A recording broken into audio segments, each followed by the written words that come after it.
Hi everyone, this is Leslie of Leslie Writes It All, and I'm back with another Strathmore artist series. So let's jump into this project by starting with the tools that we'll be using.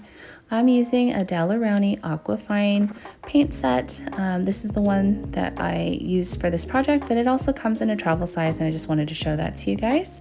I'll also be using some Strathmore cold press 8x10 watercolor paper. It's ready cut, which means it's perfect for frame.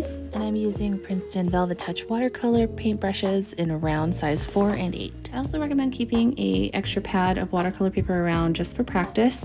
And we'll be going over the different parts of this wreath.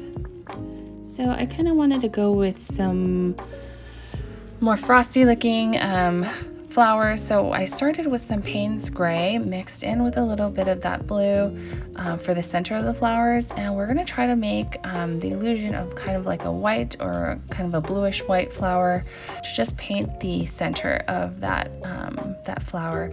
And you can see I just use kind of little short strokes around a circle. And now for the petals, I'm going to use a little bit of that Payne's gray with mostly water, and we're going to touch the inside parts of that flower to get some of that watercolor bleeding.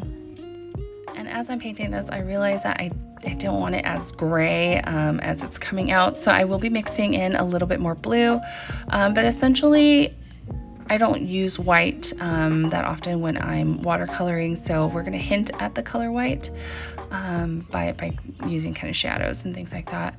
But you see I am pulling a little bit more blues in so that it looks less gray, and then we're just going to touch it into the flower and let it kind of bleed in where the paper is still wet. So the important thing about painting flowers is you want to leave some negative space. So you see that there's some spaces that don't have paint in it, and that's going to create this like very fluffy looking texture for that flower. And we're going to practice again. I'll show you how to just touch the center so that it bleeds a little bit and you get some of that color movement into the petals themselves. And like I said, we're going to incorporate a little bit more blue than the gray. And I hope you can see what I mean by leaving some negative space. So I do leave, so it's not like one giant blob for each petal, but you do see some white space where I kind of leave it open so it looks more fluffy and it looks like there's movement in the petals instead of being one just blob of color. Next, I'll be showing you one of the major leaf structures that we'll be using. It's going to have a wintry, like pine needle type look to it. So very easy. Just you want to use the main stem to kind of outline the shape of the that you want, and then you're just going to put these little needles coming out from the main stem like that. And what I like to do is switch up the greens a little bit so that you get some variety. When you're looking at real pine needles, they're not necessarily all one shade of green. You're going to see some darker varieties and some lighter varieties. So I do switch up the colors as I'm painting, and you're just going to go outwards. I like to start from the center stem and then pull outwards so that you get more of a pointed tip. If you did it the other way, you might get more of a rounded edge on the tips of your leaves. And as you're painting these needles, to get them very fine, these very fine looking leaves, I would just recommend using very little water.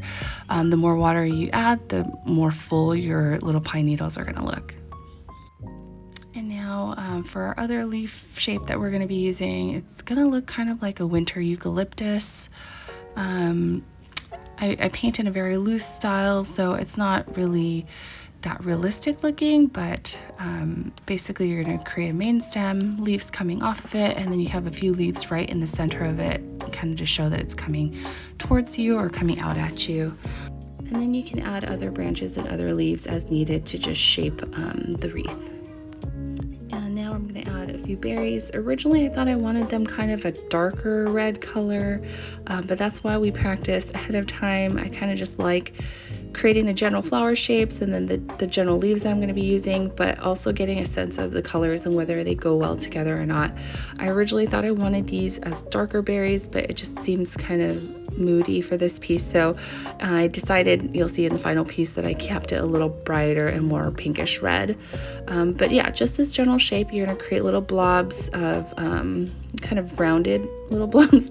They're not exactly circles, but yeah, we're going to put little stems that coming out of it, and that's just going to hint at little berries or little leaves. and that's just going to add a little pop of color. Okay, so to get started on the real actual piece, you're going to take that ready cut Strathmore paper that's perfect for framing, and you're going to draw a circle. If you have a compass, that'd be a great time to use it to draw an actual real circle.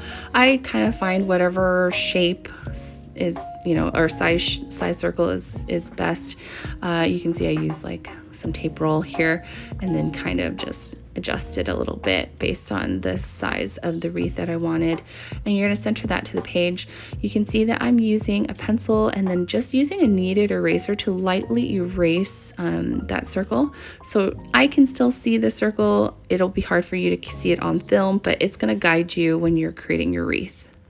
And when I paint wreaths, I like to do the focal points first, which are going to be the larger flowers. So I'm going to start in the upper left side of the flower, and as you can see, I am using more of that blue color than the gray for the final piece, but same technique. You're just gonna basically draw the center with these short strokes and then have these petals coming out of it. The petals, you will touch the center and it draws some of that color out so that you get this really pretty bleeding of the paint into your petals.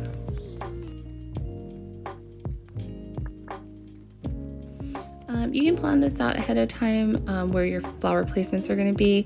If you like sketching, you can sketch on just, you know, with a pen and paper or pencil beforehand. I'm kind of just freehanding it, but I know kind of the idea of where I want the flowers to be placed. So I'm going to the opposite side of that, that circle now, and I'm just going to paint some more flowers on this side.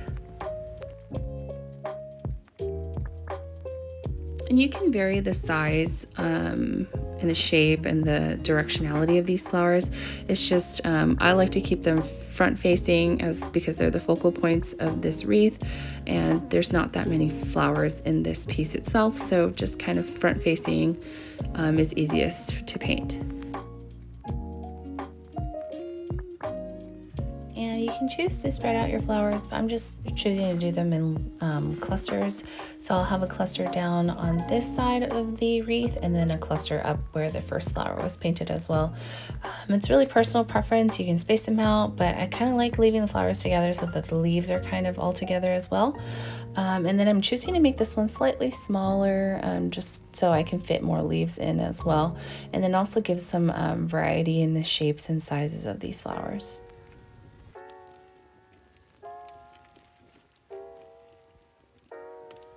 And honestly, there's no rhyme or reason to why I'm painting the flowers in this sequence. I'm kind of just taking a look at the overall wreath and looking at the size and shape that I want it to be. So I just decided to put a flower here, a little flower there, and then when I'm happy, then I'll start filling it in with the rest of the leaves, which is a little bit easier than these flowers. These flowers are the focal point of the painting, so I just kind of like to take my time and really choose the correct placement for them, and then give them a little bit more time in terms of painting them.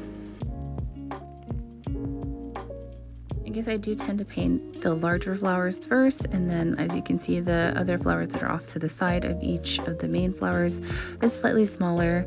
And then I'm just going to do this one in a series of, I think, 2 flowers up at the top and then 3 at the bottom, just to keep it kind of visually interesting and less symmetrical.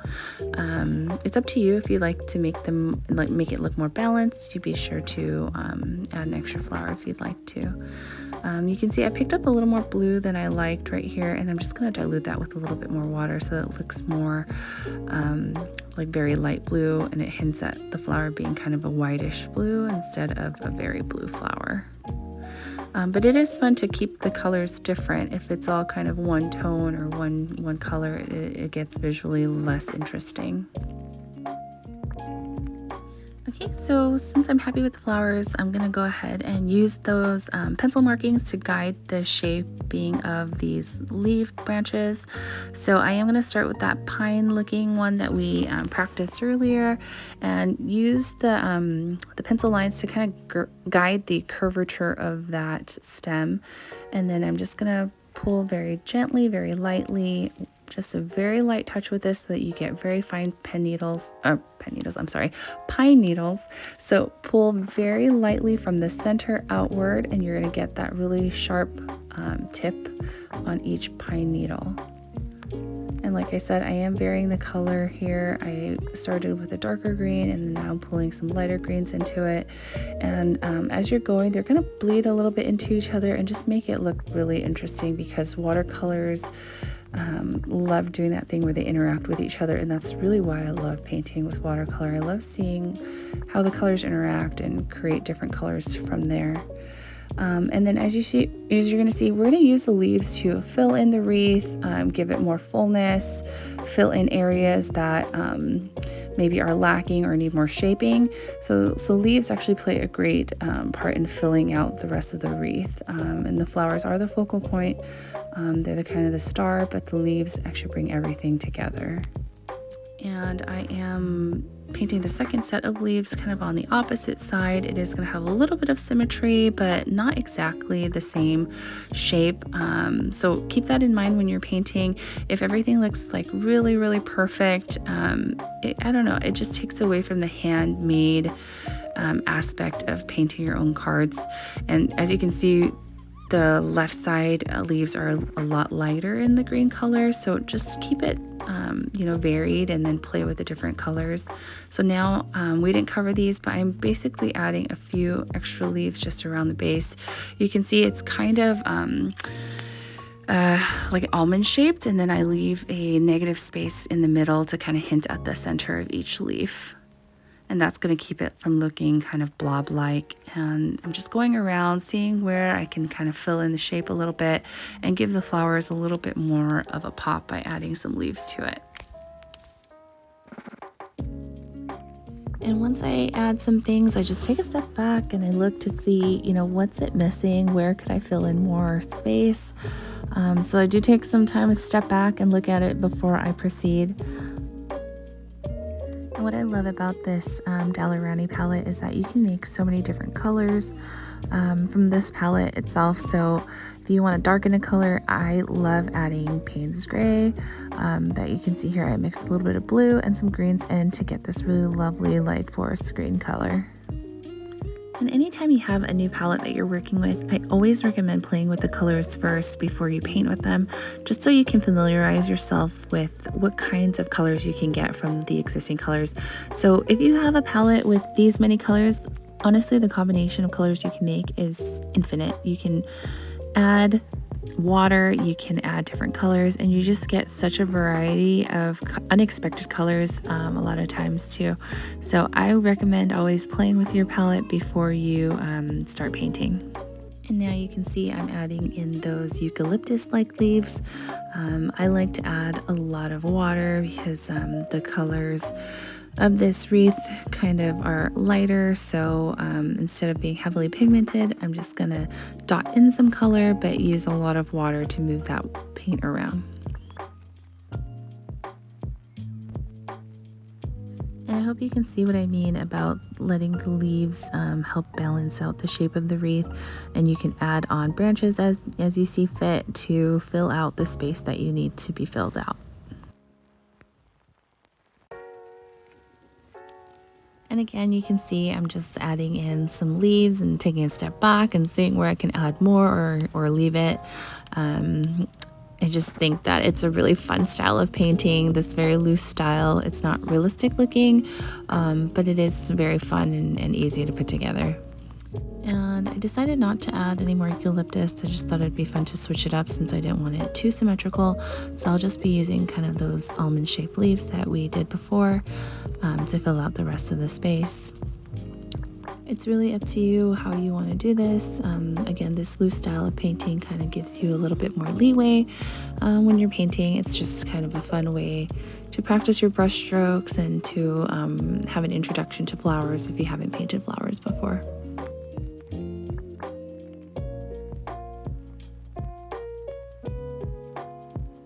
At this point, I'm pretty happy with the general shape and structure of the wreath, and we do want to add a little pop of color, so I'm going to add in the berries now. And like I said, from the practice round that we did, I am wanting to keep it a little bit more of a vibrant pink red instead of the darker red with the Payne's Gray. I don't know, it just feels more festive this way, for me at least, but feel free to change up the colors however you want for your wreath. And as you can see, I'm just painting them in clusters. You don't have to do clusters of 3. If you want to keep it kind of different, I just do however clusters I feel will fill out that space appropriately. And now I'm going to add some stems. I probably should have waited for it to dry a little bit more, as you do see that the green and the red, when they're really wet, will mix and it turns a little brown. So if you don't want that effect, wait a little bit and let the berries dry a little bit before you add stems. But what I am showing is that you can always add more berries also if you're not happy with the initial placement of those first berries.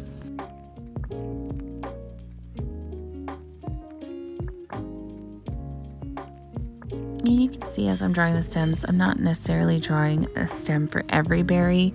And I also changed up the direction of some of the berries coming off. I do kind of attach it to the wreath to make it look like it's not just floating in space, but I do skip adding some of the stems. And again, just take a step back, look at your overall wreath. Where would you like to add a little bit more color, or where would you think that the berries spatially fit? This is again a very loose style, so really it's up to you and your imagination for how you want to place these. And there's no wrong way to do this. I hope, the most important thing is that you're having fun.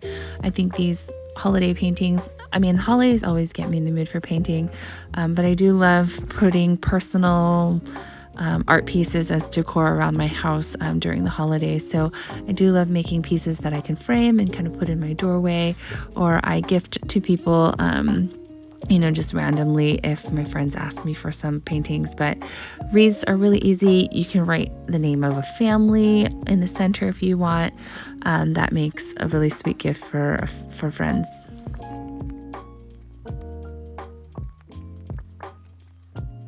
And I don't know about you, but when I'm in the mood for holiday painting, I just want a cup of hot chocolate and I want to put Christmas music or Christmas movie on and just kind of have fun with it.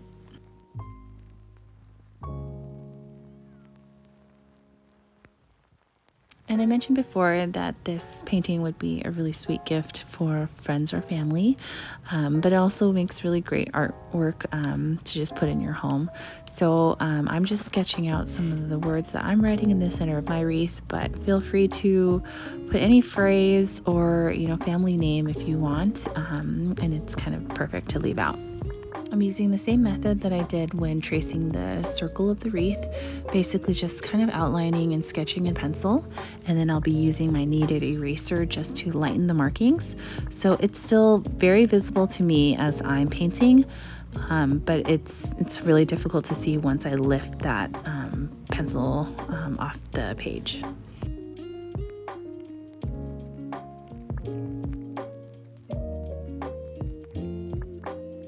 And since I really do love this pop of red, I'm going to stay in that color scheme and just do the lettering in red. The top part I did "'Tis the" in a serif lettering style. And then for the word season, I'm going to write in a brush lettering style. When you're lettering with a round tip, the advantage is that the round tip gives you very fine lines.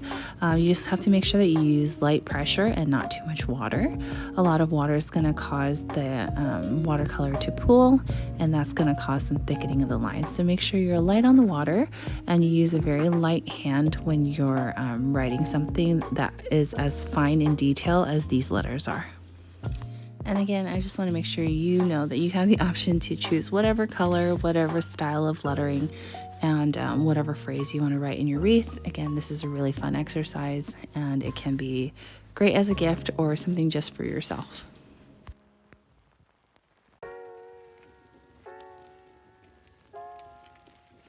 And if you need inspiration for font styles that go well together, you can just Google different types of fonts or go to those free font sites and just take a look and see what style you would like to use.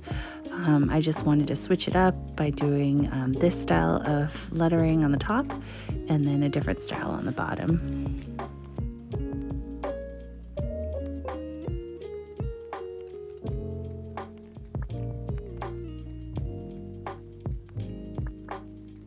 The beauty of using a round tip brush like this Princeton Velvetouch is that you can get some fine lines, but if you apply a little bit more pressure, you do get these beautifully thick strokes too, which is perfect for brush lettering. And the basis for brush lettering calligraphy is, just generally when you are going on an upstroke, you see a thin line, and then a downstroke, like the beginning of that O, is a thicker line. So you can practice on your own on a sheet of paper that's not this project if you want to familiarize yourself with brush lettering, but that's basically the general principle. When you're going up, you want to make sure you do thinner lines, and then when you're going downwards, you're going to use more pressure, which is going to create a thicker line. And then I just added this tiny heart because there was a little bit of space at the bottom, and it kind of just ties everything together. And that's it for this project. I'm excited to see what you guys all create. If you're posting on social media, please don't forget to tag me. I'd love to see it.